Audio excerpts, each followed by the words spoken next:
The he in Daniel 9:27 is the Antichrist.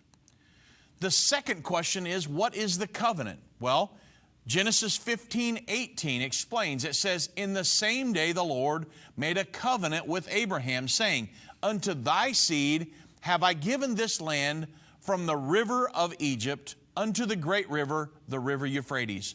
So all the way back in the first book of the Bible, God made a covenant with Abraham that the Holy Land would be given to his descendants for a homeland. This is referred to as the Abrahamic covenant. Number three, what is the confirmation of the covenant? Well, if the covenant is God's promise to Abraham and his descendants who would live in the promised land, then what's the confirmation of the covenant? Well, we've already proven above that the Antichrist is the he of Daniel 9:27.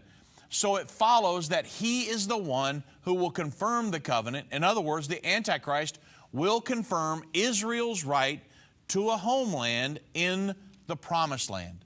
Presently, Israel's enemies deny that she has a right to a homeland there. Most of the Arab countries have yet to recognize Israel's right to exist. Well, when the confirmation of the covenant takes place, the Antichrist and the world community will confirm Israel's right to exist in the Holy Land within agreed upon borders.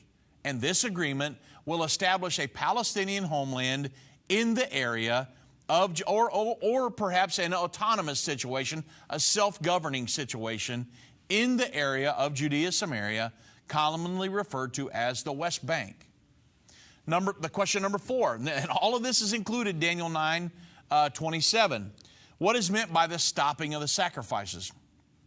Well, the Middle East Peace Agreement will place the Temple Mount under a sharing arrangement between Muslims and Jews, and that's according to Revelation 11:1 and 2.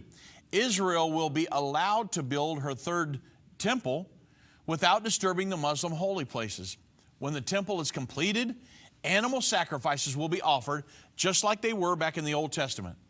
And these are the sacrifices that the Antichrist will stop, probably at the urging of the animal rights activist. And then question number five, we have to answer.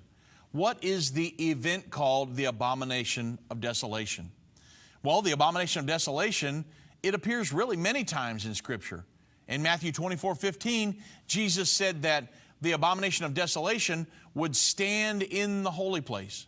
The holy place is in the temple, or at least on the Temple Mount. And the Apostle Paul described this in more detail in 2 Thessalonians chapter 2, verses 3 and 4. He said the second coming of Jesus Christ would not occur until the man of sin, the son of perdition, or the Antichrist, was revealed. He went on to say that the Antichrist would actually sit in the temple of God, claiming to be God. So where does the Abomination of Desolation occur? It's in a temple. And the Abomination of Desolation is when the Antichrist will stand in the temple proclaiming himself to be God.